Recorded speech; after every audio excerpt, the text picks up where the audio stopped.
Hello, good morning students. इस talk में हम लोग थ्योरीज ऑफ इंटेलिजेंस के बारे में बात करेंगे। बहुत सारी थ्योरीज इंटेलिजेंस के लिए प्रतिपादित की गई। जिस तरह से परिभाषाओं में एक बहुत बड़ा ग्रुप इन्वॉल्व हुआ और संगोष्ठियाँ की गई और परिभाषा को निश्चित करने का काम किया गया, तो उसी तरह से परिभाषाओं की ही तरह theories of learning intelligence inhibitory factor हो गया है ये लर्निंग वर्ड। तो थियरीज ऑफ इंटेलिजेंस पे बहुत ज़्यादा ध्यान दिया गया। मनः शक्ति ये सिद्धांत, मैं पहले नाम ले लेती हूँ। फैकल्टी थ्योरी, और इसमें फैकल्टी साइकोलॉजी पर संक्षिप्त बहुत ज़्यादा फैकल्टी थ्योरी इसकी पहली थ्योरी मानी जाती है। दूसरी जो थ्योरी है जिसकी यहाँ पे हम लोगों को ज़रूरत नहीं है, फैकल्टी थ्योरी पढ़ा गया है ऑफ लर्निंग, और उसके बाद स्ट्रक्चरल थ्योरी ऑफ लर्निंग जो चिन पियाजे वगैरह का नाम इसमें आता है, और उनके दृष्टिकोण से सेंसरी मोटर फंक्शंस के आधार पर इनको देखा गया है। और उसके बाद से टू फैक्टर थ्योरी जो हमारी बहुत मुख्य थ्योरी है, और चार्ल्स एस्पियरमैन ने इसको प्रतिपादित किया। और ये थ्योरी बहुत ही मशहूर हुई क्योंकि ये इस फैक्टोरियल डिज़ाइन पर थी, जो स्टैटिस्टिकल मेथड है फैक्टोरियल डिज़ाइन पर, और उसको उन्होंने इंटेलिजेंस की बहुत अच्छी उन्होंने इसमें क्या कहा, ये बातें हम लोग बाद में करेंगे। स्पियरमैन उसके बाद से मल्टी फैक्टर थ्योरी आपकी आई। मल्टी फैक्टर थ्योरी में भी बहुत सारे फैक्टर्स को लेकर के काम किया गया, और ये इस थ्योरी के प्रतिपादक जो हैं वो इसके थॉर्नडाइक का परिचय दिया जा चुका है। थॉर्नडाइक थे इसमें एजुकेशनल साइकोलॉजी, शिक्षा मनोविज्ञान में उन्होंने मल्टी फैक्टर थ्योरी की बात की।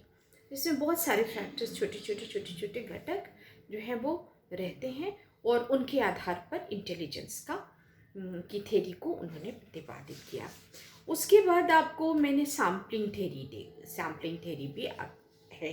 सैम्पलिंग थ्योरी भी इंटेलिजेंस की आती है, और उसमें ग्रुप फैक्टर थ्योरी भी आती है। ग्रुप फैक्टर थ्योरी का लुइस लियोन थर्स्टन, इन लोगों का ग्रुप फैक्टर थ्योरी, थर्स्टन की ग्रुप फैक्टर थ्योरी है। और ग्रुप फैक्टर थ्योरी में काफ़ी कुछ घटकों को जैसे लिया गया, 60 प्रकार के बुद्धि मापकों की बात की गई, ये सारी चीज़ें जो हैं वो, और ग्रुप कितने कितने घटक होते हैं तो इस पे बात की गई। मैं सबका आगे आगे आप लोगों को सारी चीज़ें को। उसके बाद try dimensional theory of intelligence दिया गया, गिलफोर्ड ने दिया ये ट्राई डायमेंशनल थ्योरी। गिलफोर्ड एक का नाम, ज़्यादातर उनका नाम आता है स्टैटिस्टिकल साइकोमेट्रिक के अंदर आता है, गिलफोर्ड का, गैरेट का, इन लोगों का। तो गिलफोर्ड ने दो ट्राई डायमेंशनल थ्योरी दी। फिर उसके बाद से टू डायमेंशनल थ्योरी दिया शेरिंगटन, शेल्सिंगर एंड गॉटमैन ने ये टू डायमेंशनल थ्योरी दिया। उसके बाद से उसके बाद और भी कुछ थ्योरीज हैं जिनका तज़किरा किया गया है, अगर तो मैं उसको भी देख लेती हूँ। और उसके बाद से इंटेलिजेंस टेस्ट की बात आती है। तो ये सारी थ्योरीज का ब्यौरा है, लेकिन आप लोगों को पढ़ना है थॉर्नडाइक की थ्योरी और गिलफोर्ड की, और स्पियरमैन, और ये आपको जो थ्योरीज पढ़नी है, to factor theory, multiple factor theory, और कैटेल की थ्योरी, और theory of multiple intelligence and emotional intelligence के बारे में। तो हम लोग इस पे बात करेंगे, और धीरे धीरे इस कोर्स को भी कंप्लीट करने की कोशिश करेंगे। But there are so many intelligence theories are given by many psychologists और जिनमें ज़्यादातर साइकोमेट्रिशियंस थे। तो ये भी चीज़ एक बहुत बड़ी देखने की है कि साइकोमेट्रिशियंस ने इंटेलिजेंस को मेज़र करने, क्योंकि मैंने पहले भी आपको वीडियो में कहा है कि इंटेलिजेंस का मेज़रमेंट बहुत आसान था, लेकिन इंटेलिजेंस को डिफ़ाइन करना बहुत मुश्किल साबित हुआ। मल्टी फैक्टर थ्योरी जो है उसके बारे में, तो आज हम लोग टू फैक्टर थ्योरी के प्रोपाउंडर चार्ल्स स्पीयरमैन को थोड़ा सा जान लेते हैं और उसके बाद उनकी पूरी थ्योरी को हम लोग देखेंगे। उन्होंने टू फैक्टर थ्योरी की बात की थी और ये बहुत स्ट्रक्चरल थ्योरी वगैरह की बातें करना हम लोगों को यहाँ पे ज़रूरी नहीं है। और स्ट्रक्चरल थ्योरी जो है इंटेलिजेंस की वो जीन पियाजे की है। तो अगर आप लोगों को ऑप्शन ऑब्जेक्टिव टाइप क्वेश्चन में आए और मैच द करेक्ट में अगर आए तो आप इसको कर सकते हैं और बहुत बहुत अच्छे से आप इसका आंसर दे सकती हैं। तो आइए हम लोग टू फैक्टर थ्योरी की बात करते हैं। चार्ल्स स्पीयरमैन गॉल्टन के स्टूडेंट थे, ये बात बहुत स्पष्ट है पहले से ही। मैं जब भी कोरिलेशनल मेथड को पढ़ाती हूँ साइकोमेट्रिक में, तो ये बात बहुत स्पष्ट हो जाती है। मैं ज़रूर कहती हूँ कि there are so many dedicated students in the field of psychology. First was the Titchener, जो उन्ट के बहुत ही डेडिकेटेड स्टूडेंट थे और उनके बारे में तो कहा जाता है कि Titchener was more Wundtian than Wundt himself. तो ये बात उन्होंने कही। उसके बाद हमारे जो टू फैक्टर थ्योरी है, इसमें चार्ल्स स्पीयरमैन गॉल्टन के स्टूडेंट थे और उन्हीं के साथ एक कार्ल पियर्सन भी उनके स्टूडेंट थे। तो ये थ्योरी 1897 ईस्वी में बरतानवी फौजी सेवा को छोड़कर, ये ब्रिटिश साइकोलॉजिस्ट थे और ब्रिटिश थे और छोड़ करके British force service, military service को छोड़कर इन्होंने साइकोलॉजी पढ़ने का काम शुरू किया।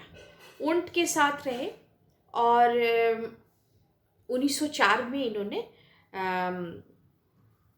पीजी की डिग्री, स्नातक की डिग्री यानी ऑनर्स ग्रेजुएशन इन्होंने हासिल किया और जर्मनी के अनेक विश्वविद्यालयों में विभिन्न विषयों पर अध्ययन किया।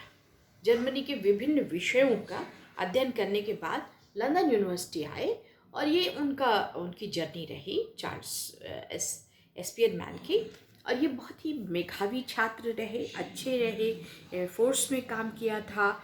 तो एक उनके अंदर एक क्यूरोसिटी थी मनोविज्ञान को सीखने की। तो उन्होंने एक बहुत ही क्यूरोसिटी उनके अंदर बहुत ज़्यादा थी, जागरूकता थी। ये चीज़ तो चार्ल्स स्पीयरमैन के बारे में बहुत स्पष्ट है। तो मनोविज्ञान में स्पीयरमैन का जो महत्व है उसके कुछ फैक्टर्स हैं जिसकी वजह से वो बहुत इम्पोर्टेंट माने जाते हैं।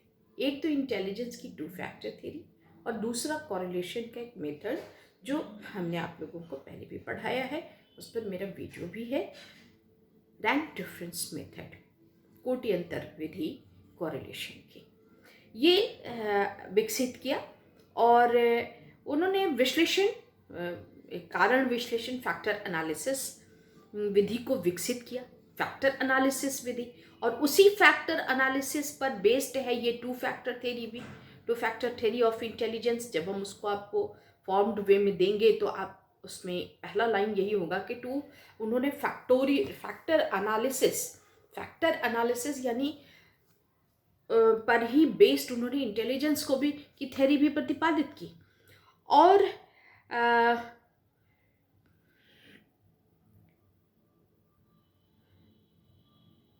और इस फैक्टर एनालिसिस की शुरुआत जो है वो पियर्सन ने किया था। ये हिस्टोरिकल बैकग्राउंड में आपको बता रहे हैं। और उन्होंने ही बुद्धि के द्विघटक सिद्धांत का प्रतिपादन किया तथा उन्होंने ही बुद्धि प्रतिपादन किया द्विघटक टू फैक्टर थ्योरी का स्पीयरमैन ने किया। और वो बेस्ड था किस पर? फैक्टर एनालिसिस पर। मगर फैक्टर एनालिसिस के अध्ययन की शुरुआत पियर्सन ने की थी। बुद्धि के द्विघटक सिद्धांत का प्रतिपादन बहुत बड़ी बात थी। और अच्छा, बुद्धि के क्षेत्र में जितने भी कार्य होते हैं वो बीने के बुद्धि परीक्षण से ही आरंभ होते हैं या स्पीयरमैन के टू फैक्टर थ्योरी से ही स्टार्ट करते हैं, इनिशिएट होते हैं। बीने ने फ्रांस गवर्नमेंट पर के अनुरोध पर उन्होंने बच्चों के लिए एक टेस्ट बनाया था, इंटेलिजेंस टेस्ट बनाया था कि क्यों बच्चों का परफॉर्मेंस बहुत तेज़ी से गिरता जा रहा है। तो इसके लिए उन्होंने किया था। और जब कभी भी वैज्ञानिक अध्ययन शुरू होता है बुद्धि के समपक्ष में तो परीक्षण, बुद्धि परीक्षण तथा बीने के बुद्धि परीक्षण और स्पीयरमैन के बुद्धि सिद्धांत से ही आरंभ होता है। जैसे अगर लर्निंग के क्षेत्र में हम बात करेंगे तो जब कभी भी लर्निंग के क्षेत्र में किसी चीज़ की बात करते हैं तो वो थॉर्नडाइक के सिद्धांत के क्षेत्र में अगर बात करते हैं तो वो थॉर्नडाइक के सिद्धांत से स्टार्ट होती है 1898 से। उसी तरह से इंटेलिजेंस में जब भी इंटेलिजेंस पे बात होती है तो या तो बीने के इंटेलिजेंस टेस्ट से बात शुरू होती है या टू फैक्टर थ्योरी से स्टार्ट होती है। So it is very important contribution to in the field of psychology by Charles Spearman. Charles Spearman पर बहुत ही इम्पॉर्टेंट उनका ये कार्य माना गया। स्पीयरमैन ने विभिन्न प्रकार के मनोविज्ञान पर अपनी विभिन्न प्रकार से मनोविज्ञान पर अपनी अमिट छाप छोड़ी। एकदम उनका जो है, उन्होंने दो चरों के क्रम भेद, रैंक डिफरेंस पर आधार एक सहसंबंध की विधि दी। मैंने पहले भी आपसे कहा कि इसके लिए वो बहुत जाने माने मशहूर माने जाते हैं और ये दो चीज़ उनको साइकोलॉजी में अमर बनाती है। एक तो ये टू फैक्टर थ्योरी और दूसरा रैंक डिफरेंस मेथड। ये सहसंबंध निकालने की परंपरा किसने शुरू की थी? वो गॉल्टन के शिष्य थे।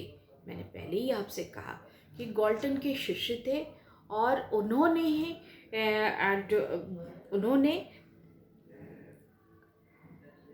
आरंभ हुई और उनके शिष्य पियर्सन ने इसका मूल सूत्र प्रस्तुत किया। पियर्सन्स आर हम लोग करते हैं प्रोडक्ट मोमेंट के अंदर। तो प्रोडक्ट मोमेंट और रैंक डिफरेंस ये दो मेथड्स हैं जो गॉल्टन के दो स्टूडेंट्स ने दिए। और मैं कोरिलेशनल मेथड जब भी पढ़ाती हूँ इसको ज़रूर, और आर वहीं से आता है जो सिंबल ऑफ प्रोडक्ट मोमेंट है, आर फैक्टर, जो हम टीम में भी आर का इस्तेमाल किया जाता है। तो ये चीज़ आपको याद रखने की है। स्पीयरमैन ने 1904 में प्रकाशित एक निबंध में बुद्धि को द्विघटक सिद्धांत प्रस्तुत किया। ये भी हिस्टोरिकल बैकग्राउंड है। 1904 में बुद्धि का द्विघटक सिद्धांत प्रतिपादित हुआ। किसके द्वारा? स्पीयरमैन के द्वारा। सभी प्रकार के इस थ्योरी में सभी प्रकार के बौद्धिक कार्यों में एक मूल क्रिया अथवा क्रिया समूह उभयनिष्ठ रहती है, जबकि प्रत्येक कार्य के शेष विशिष्ट तत्व एक दूसरे से सर्वथा भिन्न होते हैं। यानी उन्होंने एक जनरल फैक्टर की बात की और एक स्पेसिफिक फैक्टर की बात की। स्पेसिफिक फैक्टर अलग अलग होता है लेकिन जनरल फैक्टर जो है वो बिल्कुल सेम होता है। और इसी विषय पर उन्होंने बुद्धि का स्वरूप और संज्ञान के नियम, nature of intelligence and principles of cognition 1923 में नामक पुस्तक का प्रकाशन भी किया। और 1927 में प्रकाशित उनकी किताब, उनकी ये स्पीयरमैन पर मैंने हिस्टोरिकल बैकग्राउंड आपको बताया है, उनकी किताब आई abilities of man, their nature and measurement, ये किताब भी आई। तो उन्होंने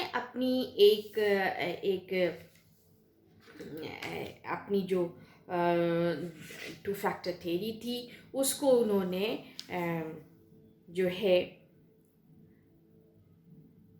स्पीयरमैन ने 1904 में एक निबंध प्रकाश, एक एसे लिखा जिसमें इस थ्योरी का प्रतिपादन किया, और अपने इसी विश्वास को उन्होंने बुद्धि का स्वरूप और संज्ञान के नियम, nature of intelligence and principles of cognition, 1923 में प्रकाशित किया, एक किताब छपी। और दूसरी चीज़, दूसरे जो उन्होंने 1927 में लिखा, प्रकाशित की, मानव योग्यताएं यानी एबिलिटीज़ ऑफ मैन, प्रकाशित हुई। Abilities of man, their nature and measurement, ये 2 किताबें उन्होंने प्रकाशित की, और उन्होंने साइकोलॉजी में खुद को अमर बना लिया। तो मैं स्पीयरमैन का एक छोटा सा आपको मैंने उदाहरण दिया, और उन्होंने इंटेलेक्ट के लिए 2, बुद्धि के 2 घटकों पर आधारित, एक जनरल घटक, जनरल एंड स्पेसिफिक, और विशिष्ट बुद्धिकारक और सामान्य बुद्धिकारक पर अपनी बातें कही। तो यहाँ तक मैं इस वीडियो में आप लोगों से बात कर चुकी हूँ। जी और एस से इस फैक्टर को किया जाता है। अगले सिद्धांत को जब मैं